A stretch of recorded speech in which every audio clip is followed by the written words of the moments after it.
Welcome. I'm Glenn Anderson with the Olympia Fellowship of Reconciliation. For more than 26 years, this TV series has explored a wide variety of issues related to peace, social justice, and nonviolent social change. Iran is in the news, but much of what's in the U.S. news media and much of what the politicians say is grossly inaccurate. Much of it is even mean-spirited and downright harmful. During this hour, we will correct some of the misinformation that we've been hearing for many years. We'll review Iran's history for context, for understanding what's really happening now, and we will suggest some more constructive ways to promote peace with Iran. I'm delighted to welcome two exceptionally well-informed guests who are Iranian-American, Laila Taraghi and Moji Agha. Laila Taraghi has one parent from Iran and one from the U.S. She was raised in the U.S., but also has spent time in Iran and has relatives in both nations and friends in both nations as well. Laila earned a master's degree in political science and is starting a doctoral program in public affairs. She volunteers in several ways with the Rachel Corrie Foundation for Peace and Justice and serves on their Public Policy Committee. Good to have you here, Laila. Glenn. Moji Agha is originally from Iran but has lived in the United States for many years. He writes essays in 2 languages. He's trained as a cultural psychologist. For a number of years, he has worked on a variety of issues and activities, including peace, climate, the Occupy movement, and also in Iran's nonviolent green movement for democracy, justice, and civil spirituality. He founded the Mossadegh Legacy Institute to help people understand and appreciate the life and work of Mohammad Mossadegh, the elected Prime Minister of Iran, who was overthrown by the United States and Britain in a coup in 1953. Good to have you here, Moji. Thank you so much. We're taping this program on June 20th, 2013, just a few days after the June 14 presidential election in Iran. By the time you watch this program, political events might have changed from the way they were on the taping night of June 20th, 2013, but the information on the program is accurate as of our taping time now. Let's start by getting some background. A lot of people watching the program might not recognize that the modern country of Iran is actually coming out of the old culture of Persia. The Persian civilization for a long time had made advances in a number of fields, including the sciences and the arts. Iranians of all ages, even now, appreciate their poets from years gone by, and even within the United States, one of the top-selling poets in the United States is Rumi, who wrote his poetry in Persia in the 1200s, and he's still one of the most popular poets for selling books in the U.S. And Iranian filmmakers have a great reputation worldwide. Is there anything else you want to say about the Persian civilization and the legacy that carries for now? Well, one thing that I would like to mention is that they found several years ago residues of wine, 7,500 years old wine in Western Iran.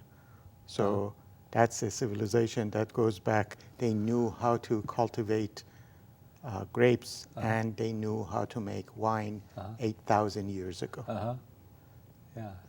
There's so many impressive things, and the American people generally don't know enough about Iran or other countries that we've talked about on the program. Like much of the world outside of Europe, Iran had been a colony of Europeans. And can you tell us something about the colonial era or the colonial experience? I don't think Iran became a formal colony in any time. Yeah, not in the sense that a lot of places were, but there was that colonial experience. Absolutely. That's what I'm trying to get at, is the what was going on, how they were being used. Well, I mean, since the introduction of modernity to the culture, European modernity, it approximately 200 years ago, specifically 150 years ago, the experience of Iran of modernity, I like to put it, was poisoned by colonialism and hegemony. And that has had profound effects on the way the Iranian history has been shaped. Yeah, because they had their own legacy of kings, but at least those were internal, and it's something else to have another country from the outside Yes. picking on you and using you. Well, as Moji said, there were never formal colonies as we might think about them in other places in the developing world, but there certainly were. There was a Russian sphere of influence and a British sphere of influence in Iran, and the way that played out certainly challenged the political development of the country, and definitely brought to the fore, early, essentially experiences where people sought to challenge authority and create a constitutional monarchy and that sort of thing. And those came out of, the tobacco riots that were involved with the way Iran's Shah was giving concessions to this party versus this party and undercutting the people and that sort of thing. So there is a long history of frustrated. Yeah. Most people in the United States don't know that Iran did have a real democracy in the early 50s. That was an uphill struggle, but they had elected Mohammad Mossadegh, and for a few years he was doing amazingly good things, and we'll tell about what happened to him in a moment, but I want to see if you could tell us, now you're a big supporter of Mohammad Mossadegh. In fact, you're wearing his a photo of him as part of your neckwear. Well, tell us what he was accomplishing and what his values were.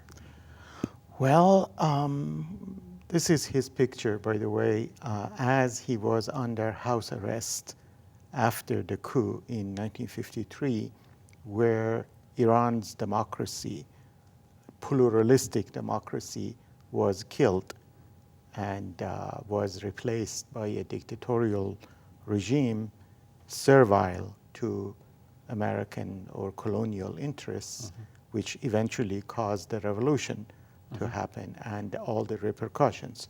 So when I founded the Mossadegh Legacy Institute, and I was mindful of the fact that in the country in the name of whose people he was overthrown, he needs to be known as essentially as a Gandhi of Iran or as George Washington of Iran, as he was described. And he was Time magazine's Man of the Year for 1952. And he nationalized Iran's oil, and some of the values that he espoused as he was building the foundations of what we now know as nonviolence was freedom, democracy, the rule of law, and a kind of communitarian fellowship for the sake of peace, which then threatened, of course, the colonial order, the British, and who instigated the Americans, the American CIA, to say, we don't need someone like this to be a lesson for other countries in the region. So they overthrew him, and they did teach a lesson with profoundly destructive impacts for many decades to come, until even now. Exactly.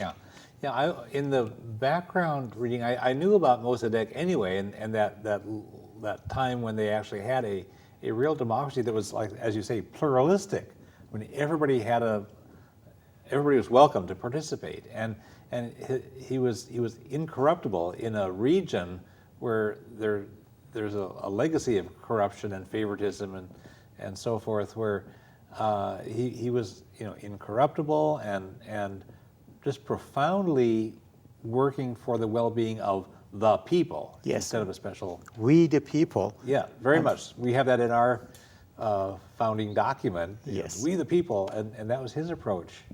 Yes, he actually, when he came to the US in late 1951, he actually met with President Truman. He essentially said, look, your country was founded on the basis of a revolt against colonialism. And what we are doing in nationalizing the oil and saying this oil belongs to us, not to what we now know as BP, Right. he was appealing to the anti-colonial ethos of the American Constitution. Mm-hmm. But then other forces, especially after Eisenhower was elected, took over in this country that resulted in the tour I am on currently. Yeah, and I'm you're going around. nationwide to Yeah. lift up his memory, his Yes. legacy. The name of the tour is called Mossadegh Awareness Begets Sanity in Foreign Policy. Yeah.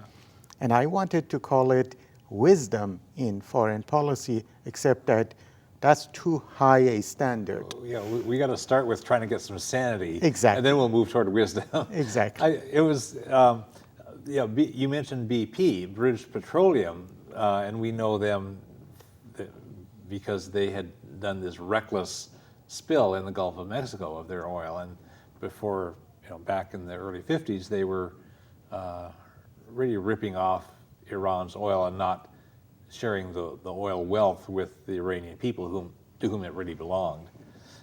And the CIA was doing, the British then contacted the CIA in the US and said, hey, let's overthrow this guy. And they had, the CIA has done so many coups since then, and this is just a long pattern. And if the American people don't know the history, we're going to watch this happen over and over and over again. At the time, by the way, this Operation Ajax was a national secret. Mm-hmm. And I say it was a secret because there was a shame in interfering in the internal affairs of this country. In contrast, now, the US has drones, for example, and mm-hmm. kills people, and with no shame. Mm-hmm. So that the legacy of his overthrow has been extremely destructive on the way the American foreign policy has become an empire foreign policy. Yeah, you have a good insight about internal despotism and external colonialism, and you also have a reference to Eisenhower in this context. Tell us about that. Sure, and I welcome Laila if she wants to interject. One of the concepts that Dr. Mossadegh, talked about, he said internal despotism and external colonialism are two sides of the same coin, the coin of oppression. And they, in other words, internal despotism and external colonialism are interdependent. They need one another. Now, if we go and listen beyond the words of President Eisenhower, at the beginning of his first administration, Dr. Mossadegh and Iran's democracy was overthrown. Now, by the end of his second administration, he, a Republican general, warns in that famous speech that the excesses of the military-industrial complex, beware of the excesses of the military-industrial complex, because it's going to take away your liberties. So if we really look at the structure of, on one hand, the military-industrial complex, Mossadegh called that external colonialism. And will take away your liberties is internal despotism. So we see the same maxim between the right to vote, the right of we the people to determine our own fates, regardless of in which country, on one hand, and brutality of violence on the other. And both men are saying the same thing. Yeah. I want to follow up also on a concept that you told me about that's deeper than nationalism, because what Mossadegh was doing was a more profound kind of nationalism. There's a term, Meli, is that? Meli. Tell us about that concept. Okay, in Persianized Arabic, we have this concept or this term called millat, and the word meli is the adjective of it, and millat means the community, and meli in my translation means communitarian togetherness. But during the time that Iranian intellectuals of the past few generations, they were trying to build the foundations within Iran of a modern European nation state. So they ended up translating the word milli to national. And I think out of that came the word nationalism, which has a totally different historical context attached to it within European nationalisms, which border on racism. And Iranian, quote unquote, nationalism doesn't have that kind of overt, racist or Orientalist connotation. It is, so I think it's a sad fact that it was Melli and Millat were translated as to national and having connotations related to that. I wish they had translated it as community. Yeah. Essentially, what Dr. Mossadegh was a leader of was what in South America we would call it liberation theology, except that he was trying to liberate the country from the clutches of colonialism without theology. Yeah, yeah. So I wonder how many other countries and cultures have experienced this kind of thing where there's a deeper reality, a deeper concept in this. And as you're talking, it brings to mind Gandhi's concept of Swaraj, Yes. which gets loosely translated as independence, but his sense of Swaraj is a much more profound self-determination and empowerment of people, including at the village level. So you're self-sufficient Exactly. at the community level in your economy, in producing the food you need, your clothing, your homespun cloth, and is more than just an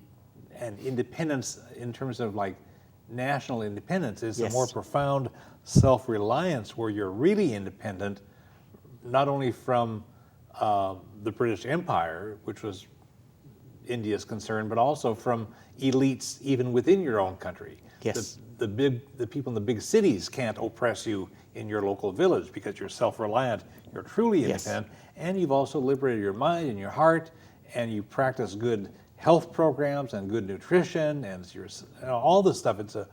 The Swaraj is a much more rich term than mere independence. Communitarian self-reliance Yeah, yeah. is the best translation for Melli as Dr. Mossadegh was meant to develop it. And actually, one of the projects of the Mossadegh Legacy Institute is a petition to ask the Nobel Foundation to award a posthumous Nobel Peace Prize to Gandhi and Mossadegh, neither of whom were awarded such a prize, whereas someone like Henry Kissinger was was given that. Yeah. Well, since you mentioned Kissinger, that's kind of next on my list of things. I want to just bring people a bit up to date as we look at the coup where the United States and Britain overthrew the democracy there in '53, and installed the Shah, who's this brutal monarch, but really a dictator. And he got worse and worse, and the United States kept arming him. And I want to make sure that the viewers, if either jog their memory or let them know if they didn't know before, that when the United States was losing the Vietnam War, the government figured out we should not be sending U.S. troops into other wars in other countries like that. And so Nixon and Kissinger, Nixon was president at the time, and Kissinger, who did a lot of his foreign policy work, came up with the idea of saying, well, let's arm some brutal thugs in different parts of the world, and we'll have them manage their parts of the world on our behalf, but we don't have to send troops there. We'll just arm the heck out of them and let them suppress the people in their region. And the Shah was their guy in Iran, and he had the Savak, the secret police that was extremely brutal. And many people don't know that at that time, into the 70s, Amnesty International, the most respected human rights organization in the world, had said that Iran had the world's worst record on human rights, and that was the U.S. ally over there. And the United States Senate Armed Services Committee, I remember this from the time in the late 70s, U.S. Armed Services, the U.S. Senate Armed Services Committee had a subcommittee that was investigating the U.S. weapons sales program to Iran, and they called the U.S. weapons sales program to Iran out of control. That's a direct quote, out of control. Now, the U.S. Senate Armed Services Committee is not a radical peacenik organization.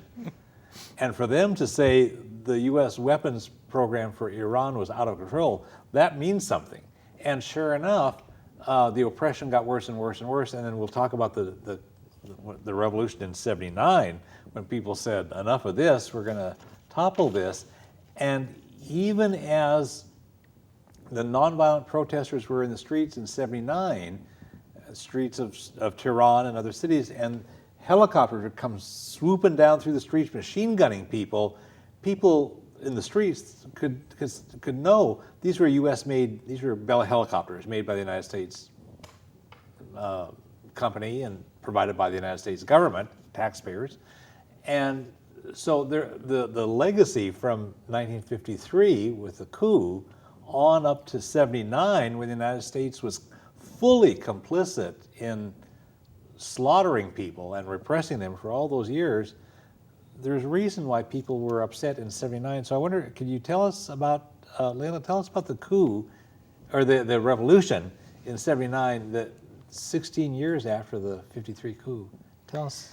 Well, there were many reasons why people were had enough with the Shah. Some of it had to do with his strong hand against, political dissidents, but a lot of it also had to do with poverty and just, gross mismanagement of national resources and that sort of thing. And the revolution itself was a broad-based movement. It brought together not just Islamists, but also secular leftists, communists, all kinds of forces coalesced together in support of this movement. And while Khomeini was this figurehead who, had been previously exiled and been writing prolifically criticisms of the Shah, and while he returned and was able to kind of take control of this movement, it was not very clear from the outset that, what his vision for the Islamic Republic was going to be, or the Iranian Republic was going to be. Mm-hmm. But, he was able, for a variety of reasons, after, the people were successful, to consolidate power for, this more conservative Islamist faction of the state and its revolutionary supporters, and really kind of cast off a lot of the other people who made the revolution possible. Unfortunately, many people were targeted who were, formerly welcomed as co-revolutionaries, but then were charged with crimes against Islam or what have you, and were executed or exiled. Mm-hmm. The Iran-Iraq War was another way for Khomeini to consolidate his power, and that was a war, again, instigated against Iran by Saddam. And that was in the 80s. It went on for a number of years in the 80s. The revolution took place in '79, and I believe Saddam actually invaded in 81. It's something September like of Of 80. 80? Of 80, Yeah, yeah. yeah. So, and it was quite a long war with Yeah. many deaths on both that. sides, And fueled huge, by... many, many thousands of deaths on each side. Yeah. Right. And both sides were armed kind of... Saddam was certainly more heavily armed than Iran in that conflict, but there was a situation in which the Western world was arming both sides to kind of exacerbate and prolong this conflict, to weaken both parties, really, ultimately, at the end of the day. I had done a lot of reading at the time, and there was strong, well, the United States had certainly armed Iran through the Shah before that, and then the United States had provided the nerve gas for Saddam Hussein to use against people in that war, and the United States was fully complicit with arming both sides, and there was a famous photograph of Donald Rumsfeld, Ronald Reagan's, what was his role he had there? He was somebody in Reagan's, head of the Department of Defense.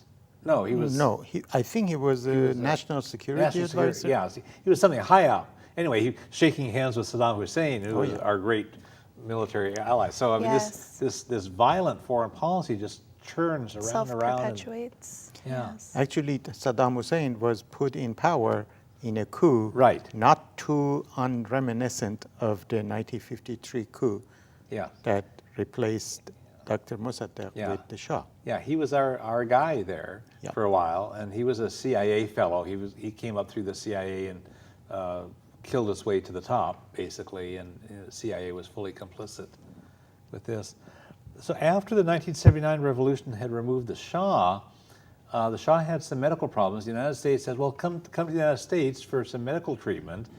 And so instead of having him brought to justice for the horrible crimes he had committed, the United States whisked him away, and that antagonized people in Iran because they were not going to be able to get justice. And that was as I understand it, that was the immediate thing prompting people in Iran to seize the U.S. Embassy and the hostages. And certainly the U.S. Embassy had been the focal point for CIA activities and other destabilizing things there. So there was hostility toward the embassy anyway. That was the trigger. This was the triggering event. Right, yes. but the revolution itself would not have happened. The hostage crisis would not have happened had it not been for the 1953 overthrow. Exactly. Yeah. So that's how the hostage crisis, which ended up preventing President Carter from having a second term, was a consequence of the very gross failure in judgment that was that coup. Yes, yeah, the 1953 coup, and then inviting the Shah to come here for the medical treatment after that revolution. 79 was a triggering event for this. And the birth of what is called Islamism or Islamic radicalism. Mm-hmm. So these are all, if we understand the implications of policy decisions, long-term policy decisions, that they will go on and affect for decades the shape of history, then we would have sanity in foreign policy as opposed to... And that coup from 60 years ago now is still with us as we deal with United States conflicts with Iran, because all that is baggage. Can you tell us something about the Iran's nuclear program that's in the news, and the news you get is not very accurate, because the things that I read from better sources are very much different. Can you tell us something about the nuclear program and maybe debunk some of the misinformation that's out there? Sure. Well, Iran is a party to the IAEA, the International Atomic Energy Organization protocol, basically stating that they disavow any real interest in developing a nuclear weapon. So they're committed, supposedly according to this protocol, to peaceful civilian nuclear development of the technology. And at this point, we know that by and large, Iran is enriching uranium up to 2 and 3% for its research reactors and peaceful, civilian purposes such as energy production. They also do enrich uranium up to about like 19%, 20%, and that amount of uranium is enriched for radioactive isotopes to be used in medical research and the treatment of cancer and radiology. The West really takes issue with Iran's enrichment of uranium up to that point because they feel like if we allow Iran to stockpile that amount of highly enriched uranium, or well, it's not even highly enriched at that point. Minimal.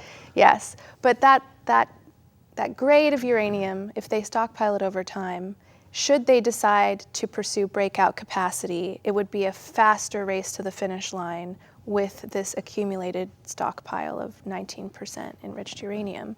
But most estimates put Iran years away from the bomb. I mean, if in fact they are pursuing it, which there's a lot of evidence to suggest that they are not presently pursuing it or have any intention to do so. However, it's a matter of trust, and there is a huge deficit of trust between our two countries for a variety of reasons. Much of it has to do with the legacy of the 1953 coup and, the implications for Iranian politics thereafter with regards to the Islamic Revolution, hostage crisis, and so forth. Yeah, my understanding is that Iran is complying with the non-proliferation treaty that goes back to like 1969 or thereabouts. And the United States has been out of compliance for a good 40 years. The Non-Proliferation Treaty came along in the very late 60s as a way of limiting the other nations that didn't have nuclear weapons from getting them. And so the deal was, okay, if you don't have nuclear weapons, you sign on to the Non-Proliferation Treaty and agree not to get nuclear weapons. If you do have them, you sign on and you agree to get rid of them. And the United States and some other nuclear powers had signed on, and we have not gotten rid of nuclear weapons. We should be down to 0 long ago. The government of Israel, as I understand, had never signed on to the Non-Proliferation Treaty. The United States has signed, but we've been in violation for 4 decades. And Iran is in compliance. And I mean, the propaganda you get in the mainstream news media never talks about this. There's a great sense of urgency to this issue with regards to Iran. However, again, yes, we're far away from that kind of a reality. However, it doesn't feel like that if you just watch the news in this country. So what happens when the U.S. government increases pressure and threatens military violence because of the nuclear issue? Well, I mean, do you want to add something? I saw you had perhaps something Well, to say. I think, thank you. I think that the colonial, quote unquote, policy of dual standards, that's the kind of thing that is at the heart of this so-called nuclear weapons program. It's a political problem. It is not a technical or legal issue. And the kind of racist dual standard policy, Israel is not even a signatory to the Non-Proliferation Treaty, yet it's allowed to have perhaps 400 nuclear weapons, and in contravention of every norm of the civilized behavior, threaten Iran and other countries with using that. Yet Iran is trying to develop peaceful nuclear energy, yet it's like the David and the Goliath are being confused. And the government of Israel does not allow people to come there and inspect their nuclear weapons at all. Exactly. And they get a pass on it. They get a free ride. So people see that and they say, this is not, they smell a rat. Yeah. So what happens when the United States deals with this nuclear issue with the belligerence and the threats and the... Well, I mean, it's incredibly counterproductive. Some would argue that threatening Iran with military action, threatening its nuclear program, creates the case or the impetus to actually weaponize the program so as to deter a military strike in a worst case scenario. However, regardless, this long-standing, protracted conflict between our two countries also, I think, really further compromises, the quest for, democratization inside the country. Yeah, we will talk about the Green Movement, perhaps. Yes, in just a couple of minutes, we'll get there. Yeah. Yeah. So essentially, because of the coup, back in 1953 in the Islamic Revolution, and the very anti-Western character that revolution took upon itself. Well, I wouldn't say anti-Western, I'd say anti-imperialist character that the revolution adopted in making this great stand to take back one's country. Nowadays, political reformers, people on the left side of the political spectrum inside Iran, are constantly demonized by the more conservative hardline faction of the government that has the major control of the country. They're constantly accused of being puppets or, subversive agents of the West. And so long as we have this really negative sort of dichotomy that exists and is perpetuated by both our government and the Iranian government, those people on the left, the political progressives who want to see real change, will always be the scapegoats in this equation and be the losers. Yeah, so what happens then is the hardliners here only reinforce the hardliners there and let them get away with marginalizing the reformers. Precisely. And the people who want more democracy and more openness and interaction. Tell us about the sanctions, because the United States has been really heavy on imposing sanctions and getting other countries to join the U.S. government. And tell us about the sanctions and what are the effects on the ordinary people? The sanctions have been profoundly devastating. Sanctions were championed by George W. Bush as the main approach to resolving this nuclear dispute. He sought to take a very strong-armed approach to forcing Iran to make compromises on its program from the outset. There was a lot of hope that when Obama was elected that his commitment to dialogue and diplomacy would be a game changer. However, it did not take long for him to retreat from that commitment to dialogue and diplomacy. And really, I think we talked about this, how Bush was very rhetorically tough on Iran, whereas Obama was not so rhetorically tough. He made great overtures to the Iranian people on their New Year's celebrations, personalized videos to the Iranian people, and called for diplomacy and dialogue. However, he's been the toughest on Iran in terms of the sanctions. The sanctions. Yeah, he changed from a very peace-oriented approach early in his first administration to being a hardliner, basically a lot like Bush now.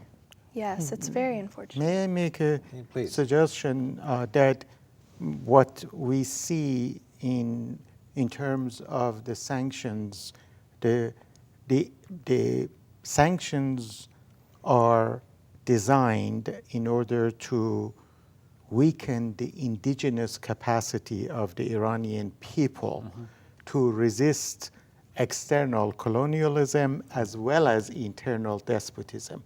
So the regime, which I call it the regime after the coup of 2009, when they didn't count the votes. Right, and we'll talk about that in a moment too. Yes, and the regime actually loves these sanctions because these sanctions benefit it politically in the sense of weakening the capacity of the Iranian people, making people need to survive even from hunger, and so they cannot fight for democracy or human rights.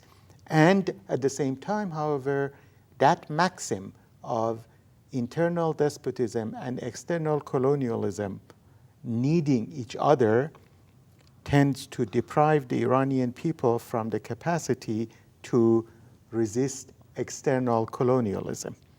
So there is this toxic status quo relationship whereby the regime in Iran fills the strategic gap of the Soviet Union. After the Soviet Union's downfall, the military-industrial complex needs to have a bogeyman, Yes. an enemy.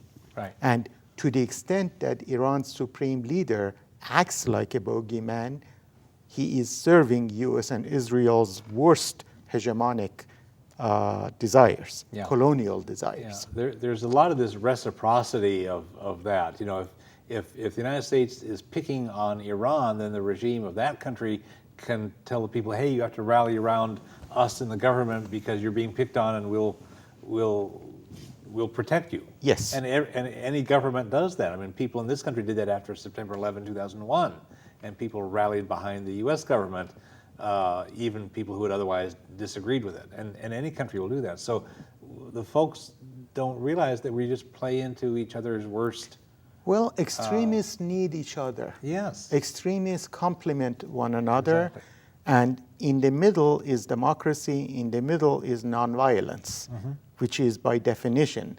The right to vote as the mother of all rights is essentially another way of saying that the sword is not triumphant. Instead, the ballot determines the relations between and among people and nations. So let's bring our viewers up to date on some elections. In 2005, Iran elected Mahmoud Ahmadinejad to be president, and he served 4 years, ran for re-election in 2009.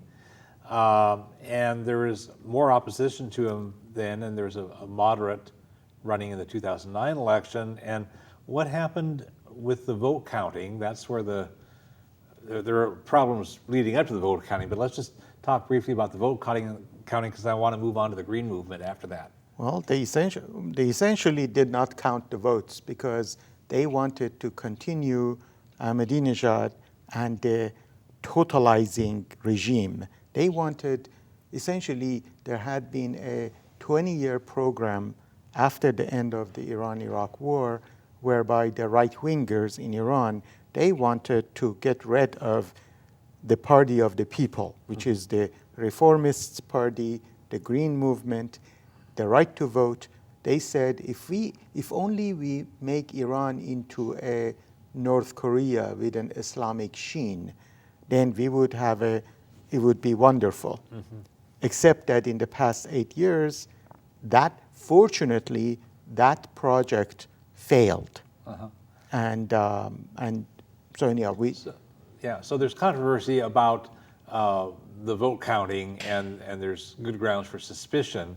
And out of that came the Green Movement. Green shows the armband or the wristband there and the sign. Laila, tell us about how the Green Movement emerged from the problems with the vote counting and popular demand. As you mentioned, in 2009, there was the summer of 2009, there was an Iranian presidential election, and essentially Mossadegh was one of 4 candidates who were running in that race. There was another progressive reformist candidate named Karoubi. There was Ahmadinejad himself, and then there was a more conservative individual named Rezai.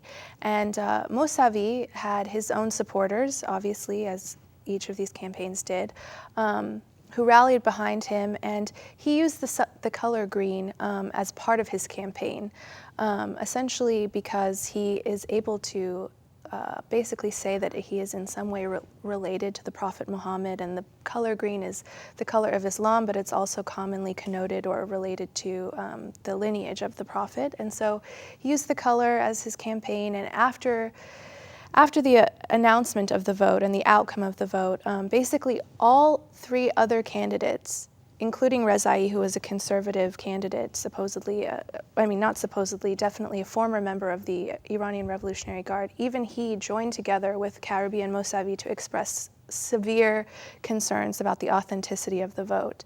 And so people pretty much immediately the supporters of Mousavi, Karoubi, Rezai, a lot of disaffected voters found themselves pouring into the street, and green became the color that everyone adopted because it was believed that Mousavi was the rightful victor in those elections. 3 million people were estimated at a minimum to have been in the streets of Tehran in the immediate days after that revolution. Yeah, and that's the sign? Or after that and election. The green I'm sorry. wristband Yes, is a unifying symbol. Yeah. And by the way, green is also a color of nature. Sure. It's not just the color of Islam. Sure. Let me tell you one little anecdote quickly. I was one of the people who among the organizers of the ballot station in Tucson, Arizona, in 2009. Yeah, people might not know that Iranians can vote any place. You don't have to vote in your own town. You can vote any place in the country. Yes. And they have ballot locations around the world. Yes. And I was one of the organizers of the ballot station in Tucson, Arizona. And out of 107 votes that we had, 1 went to Karoubi, 6 went to Ahmadinejad, and 100 went to President Mir Hossein Mousavi. And the disparity was like reflecting, of course, we can say a population of Iranians in Tucson does not necessarily reflect the indigenous mixture of the population inside the country, but 100 versus 6 already tells you the story. Yeah. And then they declared Ahmadinejad as having won with 64% of the vote. And in response to the protests, well, they had declared, my understanding is they had declared Ahmadinejad the winner with only counting like 2/3 of the ballots when they made the announcement. Is that right? There are allegations. I mean, it was really remarkable the speed at which they supposedly counted the votes before making the announcement. And then when the protests occurred, they agreed to recount 10% or something, and that was... They recounted a random sample of 10% of the vote. They found that 3 million votes, like there were 3 million extra votes in that 10% that they had counted, but they said that, if you do the math, this would not have changed the outcome of the election, and the Supreme Leader actually declared these the healthiest elections that Iran ever had in the history since the Islamic Revolution, which only made people so much more angry, of course.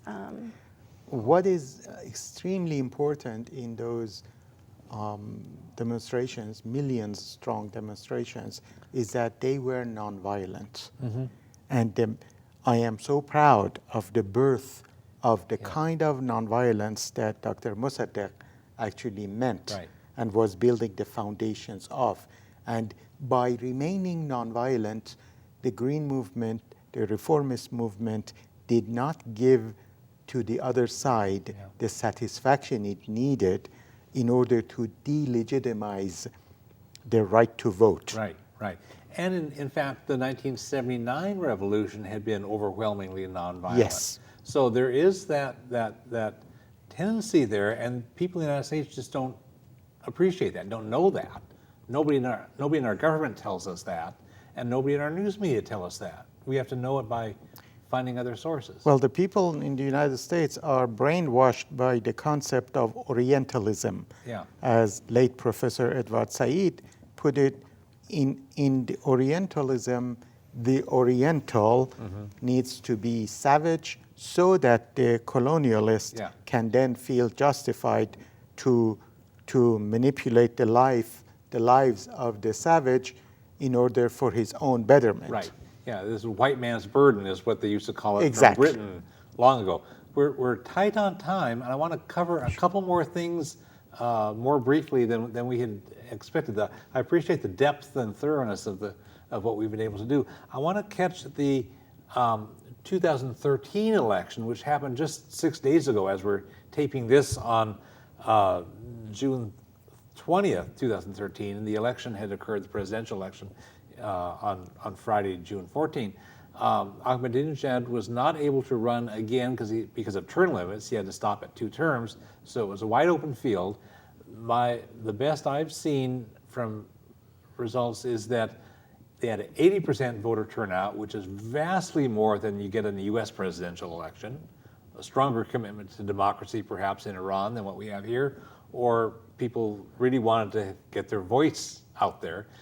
The moderate, the reformer, he's called moderate, called reformer, got, from what I see, 50.7% of the vote, just a little bit more than 50%, which means they don't need to have a runoff. Right.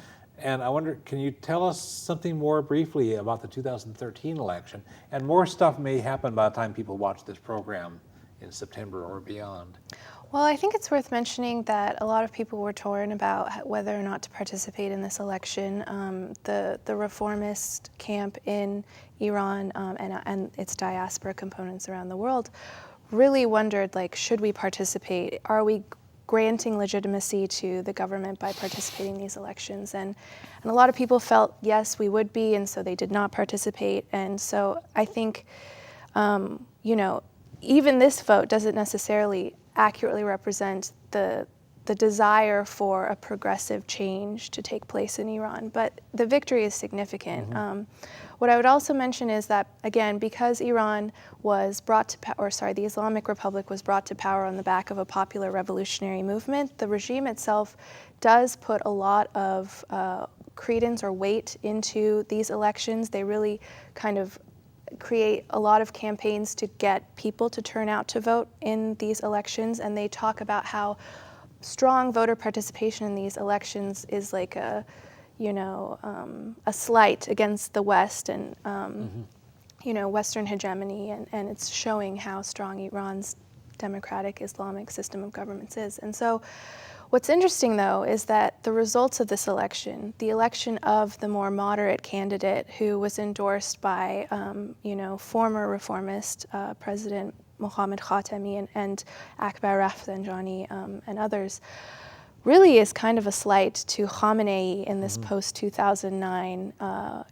Iran. It's, I think, more of a slap in his face than the slap that he was hoping to deal to the West with the extolling participation the very, from very the people. conservative leader. For those viewers that aren't keeping the names straight, yes. When the moderate wins and the conservative had said, this election is a chance to rally around us conservatives. Right. And people said, no, we're going with a moderate. Yeah, it's significant. There was another indication of that, indirect indication of that, when Iran's soccer team, football team, qualified for the World Cup, go Iran. They had just yesterday a planned rally at the Azadi, the Freedom Stadium. People did not show up in the government orchestrated rally to celebrate the victory of the soccer team. Instead, people just the night before had gone onto the streets and had wild parties, so to speak. So by not showing into, you know, on the stands of the Azadi Stadium, which they did not allow women to participate in this national celebration, the people showed, no, our vote meant to say no to despotism, no to the abuse of Islam, and the victory of the right to vote at the expense of the sword or brutality of power. And I think that the American people can even get inspired by that, because here we are living with the military-industrial complex in total control. Right. And we have one party called the Party of Money, in my opinion. Yes. And so we need to, one of the projects of the Mossadegh Legacy Institute, which I've just announced recently, is America for Nonviolence. I think it is so important that we, the people, regardless of which country, do not respond to violence with violence. Right. So our time is very tight. I want to see, can we get some quick ideas about what you want the U.S. government to do?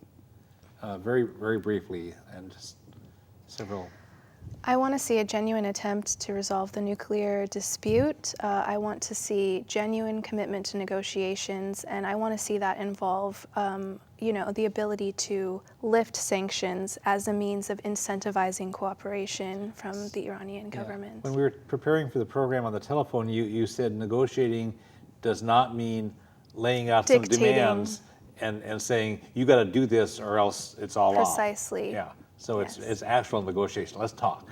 Exactly. Yeah. What would you like the U.S. government to do?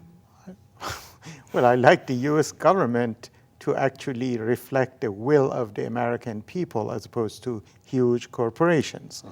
And one of the things that I would like our foreign policy to do vis-a-vis Iran is to understand that the colonial mindset, the racist mindset, the American exceptionalism, militaristic mindset, the chief victim of it is the U.S. Constitution. So in trying to deal with the Iranian people as equals, as members of what they like to call the international community, I would like the U.S. foreign policy to adopt a little bit of sanity and perhaps one day some wisdom. Good stuff. Okay, well, I want to thank both of you for participating in the program. It's been thoughtful, it's been informative, it's been fun. There are a number of good sources of information that we will include in the credits at the end of the program, and also we will post on the Olympia Fellowship of Reconciliation's website, olympiafor.org, on the TV programs page of that website, so people can look for these number of very good sources of information, including some that you're involved with and some others. I want to thank Laila Taraghi and Moji Agha. I want to thank all the folks who've been watching. For more than a century and throughout the world, the United States has been interfering with other countries, taking their natural resources, overthrowing their governments, and inflicting military violence against their people. This must stop. The people who run our government seem to be greedy and cruel, but the American people are not that bad. Most Americans are just poorly informed and are disempowered from actually making decisions for the national level of our country. It's long past time for we the people to inform ourselves and to shape U.S. foreign policy toward peaceful and humane purposes. Our dealings with Iran would be a great place to start. You can get information about a wide variety of issues that relate to peace, social justice, and nonviolence by visiting the Olympia Fellowship of Reconciliation's website, www.olympiafor.org, or calling 360-491-9093. We are all one human family. We all share one planet. We can create a better world, but we all have to work at it, and the world needs what you have to offer. Thank you. Thank you.